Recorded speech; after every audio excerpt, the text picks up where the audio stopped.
Hello friend, आप सभी का आपके अपने यूट्यूब चैनल ब्राइट बुद्धि में आप सभी का स्वागत है। तो हम पढ़ रहे हैं अतीत से वर्तमान भाग 3। ये क्लास 8th की SCERT बिहार बोर्ड की बुक है जो हम आज है अध्याय 3 पढ़ेंगे, जिसमें से ग्रामीण जीवन और समाज अर्थात अंग्रेजी शासन और भारत के गांव से संबंधित ये अध्याय है, जिसमें से इसको हम बहुत ही आसान भाषा में समझेंगे। ग्रामीण जीवन और समाज अध्याय 3। इससे पहले हमने अध्याय 2 तक कंप्लीट कर चुका हूं। अगर आप नहीं देखे हैं तो आप हमारे प्लेलिस्ट में जा कर के शेष अध्याय को देख सकते हैं।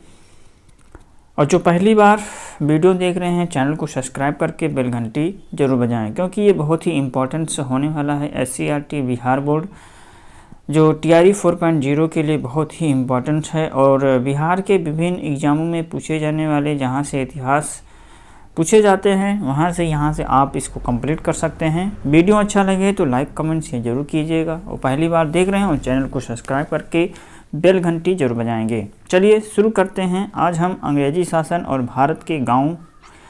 पिछले अध्याय में आपने ये जाना है कि किस तरह व्यापारिक कंपनी ने अब भारत में अपना राज कायम किया। आपने ये भी जाना कि इसका एकमात्र उद्देश्य व्यापारिक लाभ प्राप्त करना था, और इस लाभ के लिए ही अंग्रेजों ने शुरुआत में तो भारतीय राज्यों को अपने अधिकार में लिया और आगे चलकर ऐसे नियम कानून बनाए, ऐसी व्यवस्थाएं लागू की जो उनके शासन और उनके लाभ को लगातार बढ़ाती रहें। इन सभी बातों को आप आगे के अध्याय में पढ़ेंगे। वर्तमान पाठ में आप इस बात को जानेंगे कि अंग्रेजों के शासन का प्रभाव भारतीय गांवों पर किस प्रकार पड़ा। अंग्रेजी शासन के पहले के भारतीय गांव हमेशा से ही भारत के अधिकांश आबादी गांव में रहती आई है। मतलब कि अंग्रेजी शासन के पहले भारतीय गांव कैसे थे, इससे संबंधित है कि हमेशा से ही भारत की अधिकांश आबादी गांव में रहती आई है, और आज भी कुल आबादी का 68% गांव में ही रहती है। इसका अर्थ यह है कि भारत की अर्थव्यवस्था गांव पर ही आधारित थी। गांव के लोगों की मेहनत और श्रम से बड़े बड़े राज्यों और साम्राज्यों का निर्माण हुआ। वहां रहने वाले किसानों के कठोर श्रम से प्राप्त आय से ही देश आत्मनिर्भर और संपन्न था। ज़्यादातर गांव में सभी तरह के काम करने वाले लोग रहते थे जो उन गांव की ज़रूरतों को पूरा करते थे। उस समय जमींदारों का एक प्रभावशाली वर्ग भी गांव में रहता था, जिनके पास राजा द्वारा दी गई काफ़ी जमीन होती थी। वे ही गांव से लगान अर्थात कृषि उपज पर राजा के द्वारा किसानों से लिया जाने वाला कर ही लगान कहलाता था। वे ही गांव से लगान की वसूली करते थे। इस राज्य के एवज में ये फिर राज्य के अन्य कामों को देखने के एवज में उन्हें ज़मीनें मिलती थी। उस समय गांव के लोग अपनी आवश्यकता की ज़्यादातर चीज़ों का उत्पादन एवं स्वयं निर्णय करते थे। यहाँ की अधिकांश आबादी का मुख्य काम कृषि था। खेती के लिए ज़मीन उन्हें राजा से मिलती थी और इसी के बदले लगान लिया जाता था, और समूची ज़मीन का मालिक राजा ही होता था। जमींदार एवं किसानों का भूमि पर अधिकार तभी तक रहता था जब तक राज्य को लगान मिलता रहता था। ऐसा नहीं होने पर तुरंत ही राजा द्वारा ज़मीन छीन ली जाती थी। गांव में लोग प्रायः मिलजुल कर सहयोग से रहते थे। छोटे मोटे झगड़ों का समाधान भी आपस में ही हो जाता था। राजा का या उसके अधिकारियों का गांव में ज़्यादा दखल नहीं रहता था, बस वे निर्धारित लगान वसूला करते थे। राज अपने कर्मचारियों और जमींदारों के माध्यम से किसानों का पूरा ध्यान रखता था। वो जानता था कि अगर इन किसानों के द्वारा खेती का काम बंद कर दिया जाएगा तो उसकी आमदनी कम हो जाएगी। यही से उनके लिए खर्च हेतु पैसा, व्यापारियों के लिए वस्तु एवं सेना, पुलिस तथा अन्य कर्मचारियों के लिए भोजन आदि का प्रबंध होता था। इस तरह गांव ही किसी भी शासन की आमदनी का मुख्य स्रोत था। इसीलिए अंग्रेजी सरकार ने भी सबसे पहले गांव पर ही ध्यान दिया और उस पर अपना नियंत्रण स्थापित करने की सोची। अंग्रेजों को लगान वसूली का अधिकार मिला। अंग्रेजों को लगान वसूली का अधिकार मिला। पिछले अध्याय में आपने ये जाना कि किस तरह अंग्रेजों को भारत के एक बड़े और समृद्ध क्षेत्र जैसे बंगाल, बिहार और उड़ीसा से लगान वसूली का अधिकार मिल गया। इससे भारत से व्यापार के लिए, चीज़ें खरीदने के लिए, अपने देश से धन लाने की उनकी समस्या का समाधान हो गया। लेकिन अब भारत में कई और तरह के खर्च उनके सामने आ गए। इनमें सबसे प्रमुख अपने अधिकार में आए इलाकों के प्रशासन का खर्च था। दूसरे, उन्हें अपने साम्राज्य की वृद्धि के लिए लगातार युद्ध करना पड़ रहा था, उसका खर्च था। इन सभी खर्चों को पूरा करने के लिए उनके पास आमदनी का एक ही स्रोत था, वो था बंगाल की लगान वसूली में होने वाला मुनाफा। लगान वसूली के लिए शुरू में तो उन्होंने पहले से चली आ रही व्यवस्था को ही बनाए रखना। इसके लिए शुरुआत में वे पहले से विद्यमान जमींदारों से ही काम लेते रहे, लेकिन ऐसा ज़्यादा दिनों तक नहीं चला। ज़्यादा से ज़्यादा लाभ प्राप्त करने की इच्छुक अंग्रेजी सरकार वर्तमान व्यवस्था से प्राप्त होने वाले आय से संतुष्ट नहीं थी। इसके लिए आगे चलकर उन्होंने लगान वसूली के अधिकार की नीलामी करनी शुरू की। जो व्यक्ति किसी खास इलाके से ज़्यादा लगान वसूल करने की बोली लगाता, उसे लगान वसूलने का अधिकार दे दिया जाता। इसे आप ठेकेदारी व्यवस्था या कह सकते हैं, परंतु ये व्यवस्था ज़्यादा दिनों तक नहीं चल पाई। इस व्यवस्था में ठेकेदारों को फ़ायदा हो रहा था। वे तय राशि से जितना ज़्यादा वसूल करते वे उनका ही हो जाता था। किसानों के लिए ये तरीका बहुत हानिकारक था, क्योंकि उन्हें ये पता ही नहीं होता था कि किस साल उन्हें कितना लगान देना है। दूसरे ठेकेदारों का ध्यान केवल पैसा वसूली पर होता था। कृषि का उत्पादन या किसानों की आय कैसे बढ़े, इसकी चिंता उन्हें नहीं होती थी। कंपनी सरकार के लिए भी यह एक समस्या थी। उन्हें व्यापार के लिए एक निश्चित धनराशि निश्चित समय पर चाहिए था, मगर इस व्यवस्था से उन्हें ये पता नहीं चल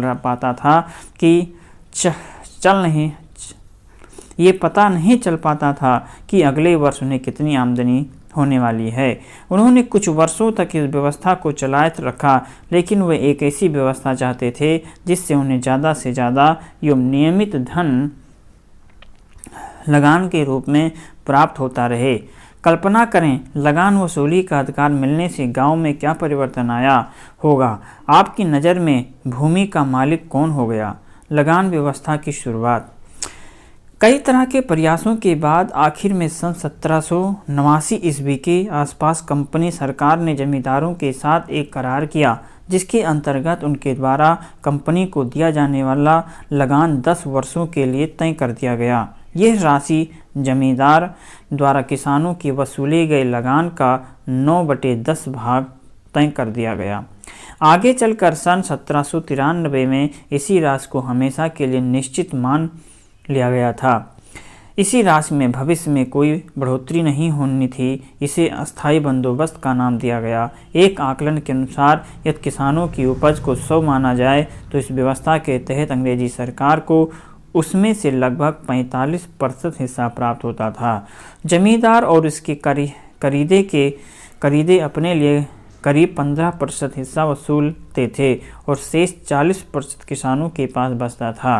अंग्रेजी सरकार ने जमींदारों से ये करार किया कि भविष्य में इस राशि में कोई परिवर्तन नहीं किया जाएगा, लेकिन जमींदारों को लगान की तय राशि नियमित तिथि को सूरज डूबने के पहले सरकारी कार्यालय में जमा करवाना अनिवार्य था। ऐसा नहीं करने पर उनकी जमींदारी नीलाम कर दी जाती थी। सरकार को इस बात की कोई परवाह नहीं थी कि अकाल या बाढ़ के कारण फसल नष्ट हो गई है, ये पैदावार कम हुई है। जमींदारों को हर हाल में तय राशि नियत तिथि को जमा कराना ही था। ये व्यवस्था बंगाल अर्थात वर्तमान में बंगाल, बिहार व उड़ीसा, मतलब ये जो व्यवस्था थी बंगाल, तो बंगाल अब बट गया है 3 राज्यों में, जैसे कि बंगाल, बिहार और उड़ीसा, तथा आंध्र प्रदेश के कुछ इलाकों में लागू किया गया। 1790 के आसपास के ये इलाके कंपनी के अधीन थे। इस व्यवस्था के लागू होने से भारतीय ग्रामीण समाज में एक नई बात सामने आई। जमींदार जो अब तक अपने इलाके में केवल लगान वसूल करने के लिए अधिकारी होते थे, अब वे जमीन के मालिक बना दिए गए। यह कंपनी सरकार के अधिकारियों की बहुत सोची समझी नीति थी। ये कंपनी सरकार के अधिकारियों की बहुत सोची समझी नीति थी और इसके बाद अगर कोई जमींदार नियत तिथि तक पूरी राशि का इंतजाम नहीं कर पाता था तो उसके पास ये विकल्प होता था कि वो अपनी जमींदारी का कुछ हिस्सा गिरवी रख कर कर्ज ले ले और अपना भुगतान कर दे, या फिर वो अपने इलाके के कुछ ज़मीन बेच करके भी पैसे का इंतजाम कर सकता था। ऐसा करने के पीछे एक दूसरी सोच भी थी। अंग्रेज़ ऐसा सोचते थे कि ज़मीन के मालिक बन जाने से जमींदार खेती में सुधार और पैदावार बढ़ाने का प्रयास करेंगे और उनके अपने देश तथा यूरोप के अन्य देशों में कुछ ऐसा ही व्यवस्था थी। एक बात और ये, वे भारत में अपने शासन को मजबूत बनाने के लिए भारतीय लोगों में से ही अपने लिए एक समर्थक समूह तैयार करना चाहते थे। एक ऐसा समूह जो अपना अस्तित्व अंग्रेज़ों के यहाँ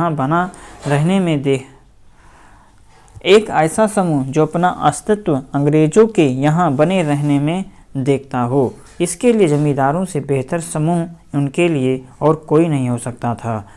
इन लोगों का अपना इलाके के गांवों पर काफ़ी प्रभाव होता था और इनके माध्यम से अंग्रेज़ों के लिए भारतीय गांवों पर नियंत्रण कर पाना भी काफ़ी आसान था। आगे चलकर अंग्रेज़ी सरकार की यह नीति काफ़ी सफल सिद्ध हुई। 20वीं सदी में जब उनके खिलाफ आंदोलन शुरू हुए तो इस वर्ग के अधिकांश लोगों ने उनका साथ दिया।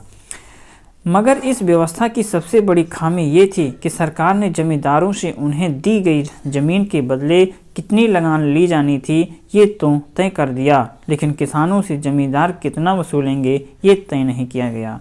इसका प्रभाव ये पड़ा कि कई जमींदार ज़रूरत से ज़्यादा पैसा किसानों से वसूल करते थे, जिससे किसानों पर कर का बोझ काफ़ी बढ़ गया। दूसरे समय पर लगान न चुका पाने के कारण पुराने जमींदार जो अपने किसानों से बलपूर्वक लगान वसूल नहीं करते थे, उनकी जमींदारी चली गई और उनकी जगह ऐसे लोगों ने ले ली जिन्हें किसानों व गांव के हित से कोई मतलब नहीं था। कई जमींदार कर्ज के बोझ से दब गए और धीरे धीरे उनकी जमींदारी महाजनों व व्यापारियों के हाथ चली गई। इस व्यवस्था के लागू होने से कंपनी सरकार की समस्या थोड़े दिनों के लिए समाप्त हो गई, लेकिन 1815 और 20 तक उनके अधीन कई और इलाके आ गए और वहाँ के लिए भी कोई लगान व्यवस्था तय करनी थी। अस्थायी व्यवस्था के लागू होने के समय से कंपनी के अधिकारियों में दो मत थे। एक मत तो इसके पक्ष में था, जबकि दूसरे मत वाले लोगों को यह लगता था कि इससे कंपनी सरकार को नुकसान हो रहा है। वे चाहते थे कि सरकार को कुछ वर्षों बाद लगान राशि को बढ़ाने का अधिकार अपने पास रखना चाहिए था। उनका मानना था कि सरकार का खर्च लगातार बढ़ता रह जाएगा और इसे पूरा करने का कोई और रास्ता नहीं है। दूसरी ओर अधिकारियों को ये भी समझ में आने लगा था कि इस व्यवस्था में सबसे ज़्यादा फ़ायदा जमींदारों को हो रहा था। उनके बगैर कुछ किए ही रास्ता अच्छा धन मिल रहा था। उनके विचार से क्यों नहीं सीधा किसानों से ही संपर्क किया जाए। इस विचारधारा के पीछे एक अंग्रेज अर्थशास्त्री रिकार्डो की सोच का बड़ा हाथ था। अब जब कुछ नए इलाके में लगान व्यवस्था तय करने का समय आ गया तो दूसरे मत वाले लोगों की जीत हुई। रिकार्डो के अनुसार उनकी पुस्तक का नाम प्रिंसिपल ऑफ पॉलिटिकल इकोनॉमिक, जो सन 1821 में प्रकाशित हुई थी, जमींदार खुद उत्पादन के लिए कुछ नहीं करता था और मजदूर अपना श्रम लगाता है। पूंजीपति अपनी पूंजी लगाता है। उद्यमी उद्योग संगठन में सक्रिय होता है। जमींदार जमीन के लिए जो किराया पाते हैं वो सीमित मात्रा में उपलब्ध जमीन पर उनके अधिकार की वजह से उन्हें मिलता है। उनके विचार में उत्पादन में भूस्वामियों का कोई सकारात्मक योगदान नहीं होता, इसलिए शासन को उनकी आय पर कर लगाना चाहिए। उचित तो ये होता है कि ज़मीन पर उनके मालिकाना अधिकार को समाप्त कर शासन सारी ज़मीन अपने हाथ में ले लें और उसे उद्यमी लोगों को उपलब्ध कराएं। गतिविधि रैयतवारी व्यवस्था। एक नई व्यवस्था दक्षिण और पश्चिमी भारत में रैयतवारी व्यवस्था के नाम से शुरू की गई। इसमें किसानों के साथ सीधा करार किया गया और इन इलाके में परंपरा रूप से जमींदार नहीं होते थे। इसीलिए कंपनी सरकार ने किसी नए व्यक्ति को जमींदार बनाकर स्थापित करने की जगह सीधा किसानों से ही संबंध स्थापित किया। इस व्यवस्था में लगान उपज के आधार पर तय हुआ। पहले जमीन की गुणवत्ता देखी गई, फिर पिछले कुछ वर्षों की उपज का औसत निकाला गया। उसमें किसानों की खेती पर होने वाले खर्च को काट कर जो बचता था उसका 50% लगान के रूप में तय कर दिया गया, मगर इसे अस्थायी नहीं बनाया गया। प्रत्येक 30 वर्ष के बाद लगान की राशि में बदलाव किया जाना तय किया गया। इस व्यवस्था में किसानों को जमीन का मालिक माना गया था। महलवारी व्यवस्था। पंजाब, दिल्ली, पश्चिमी उत्तर प्रदेश के क्षेत्रों में जब अंग्रेजी सरकार का कब्जा हुआ था तो उन्होंने सीधा किसानों की जगह गांव या काफ़ी बड़े ज़मीन मालिकों या परिवारों जिन्हें महल कहा जाता था को इकाई माना और उनके साथ लगान वसूली का करार किया। इस व्यवस्था को महलवारी व्यवस्था के नाम से जाना जाता है। इसमें बड़े परिवार या गांव प्रमुख गांव भर से लगान इकट्ठा कर सरकार तक पहुंचाते थे। लगान की मात्रा तय करने का तरीका ये भी रैयत व्यवस्था वाला ही था। उपज से खेती के खर्च को घटाकर जो बचता था उसका 50% लगान तय कर दिया। इसे मात्र 30 वर्षों के लिए ही लागू किया गया था। महल पंजाब, हरियाणा, पश्चिमी उत्तर प्रदेश के इलाके में बड़े गांव या कुछ गांवों के समूह को महल कहा जाता था। इन तीनों प्रकार की भूमि व्यवस्था को अगर अंग्रेजों के शासन वाले भारतीय क्षेत्र में प्रसार के तहत देखें तो ये निष्कर्ष निकलता है कि कुल कृषि योग्य भूमि में 19% स्थायी बंदोबस्त के अंतर्गत था और 29% महलवारी व्यवस्था के अंतर्गत और 52% रैयतवारी व्यवस्था में आता था। इसे मानचित्र से भी आप देख सकते हैं।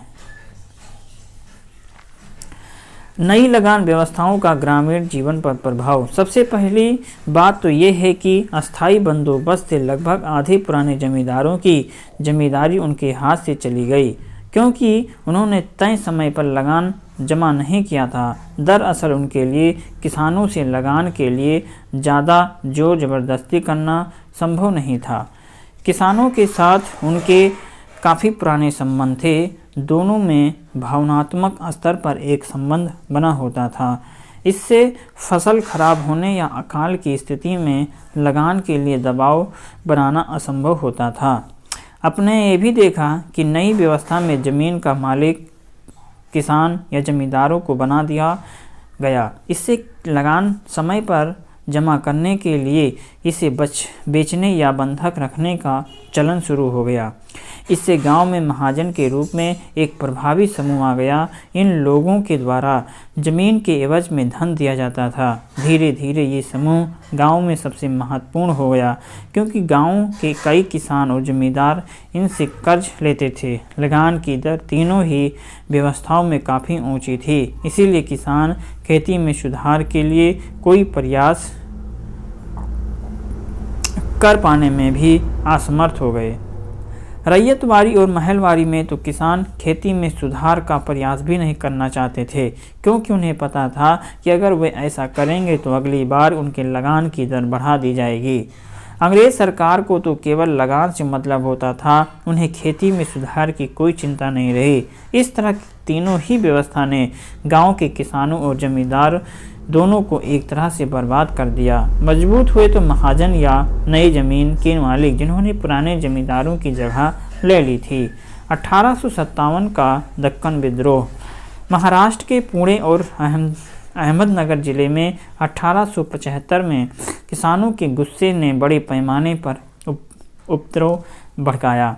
इन क्षेत्रों में रैयतवारी प्रणाली लागू थी। यहाँ किसान लगान की ऊंची दर के कारण परेशान थे। समय पर लगान चुकाने के लिए वे महाजनों से ऊंची ब्याज दर पर पैसा लेते थे और इस तरह वे उनके चंगुल में जमीन भर के लिए फंस जाते थे। इस विद्रोह में किसानों ने महाजनों को अपना निशाना बनाया और उनके खिलाफ अहिंसक तरीके से अपना विरोध शुरू किया। महाजनों का सामाजिक बहिष्कार हुआ। उनके घरों पर हमला करके उनकी लाल बही अर्थात दस्तावेज को लूटा गया और उसे सामूहिक रूप से जलाया गया। दरअसल उस बही में ही किसानों को दिए गए धन और उसका ब्याज का पूरा हिसाब किताब होता था।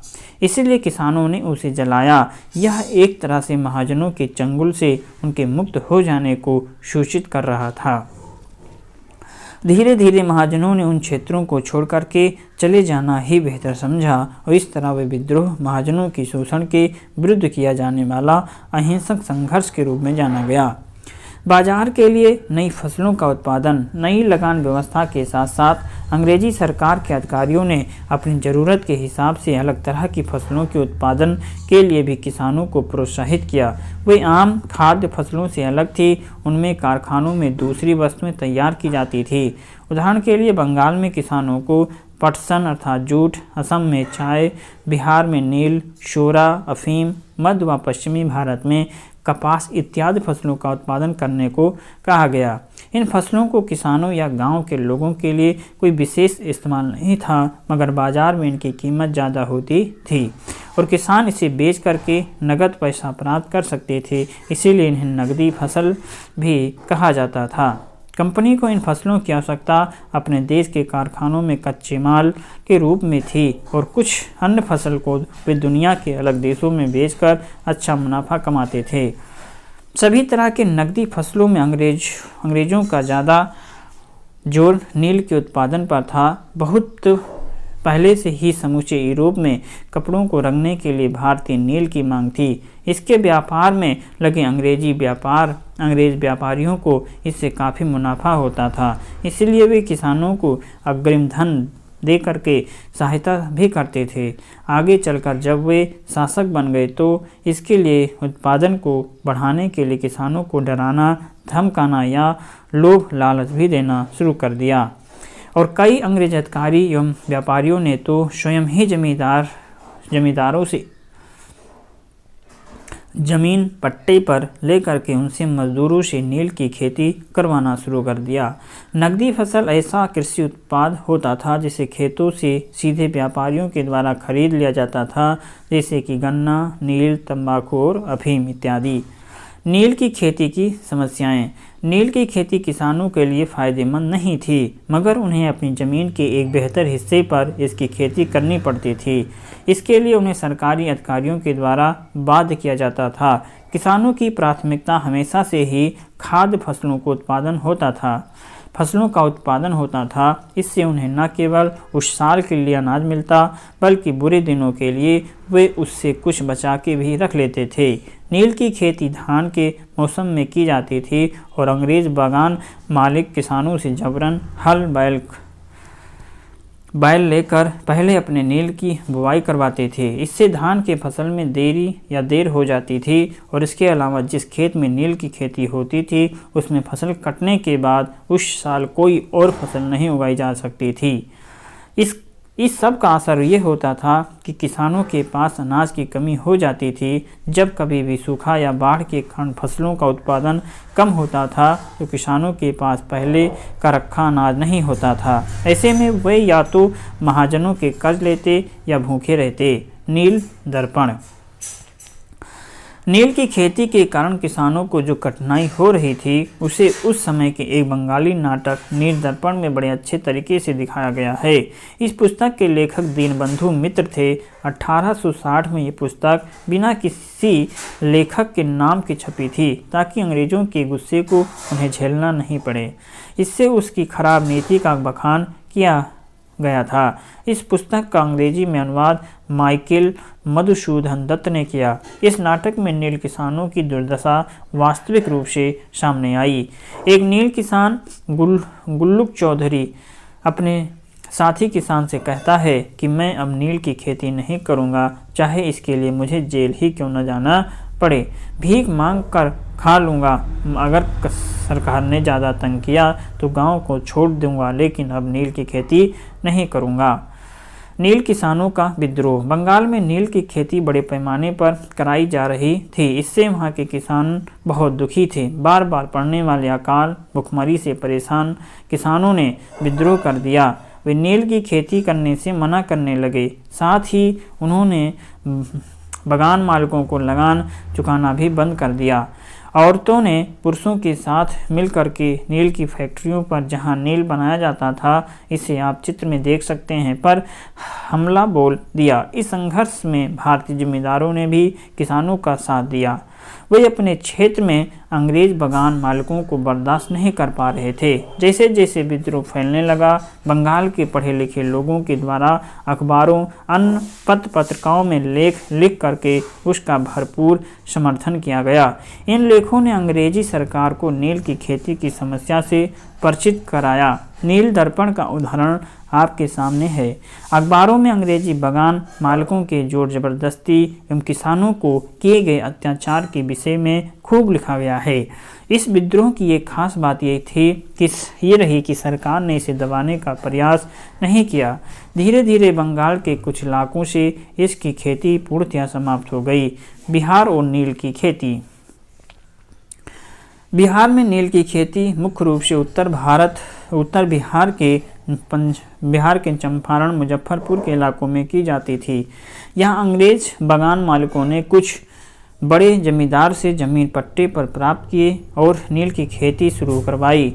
जमींदारों ने भी अपने कर्ज के बोझ को कम करने के लिए खुशी से अपनी ज़मीन अंग्रेज़ों को दे दी। इन दो क्षेत्रों के अलावा भागलपुर, इलाहाबाद क्षेत्र में भी नील की खेती बड़े पैमाने पर शुरू हुई। नील के अलावा अंग्रेज़ों ने इस इलाके में अफीम, पटसन, शोरा नामक नकदी फसलों का उत्पादन भी बड़े पैमाने पर शुरू करवाया।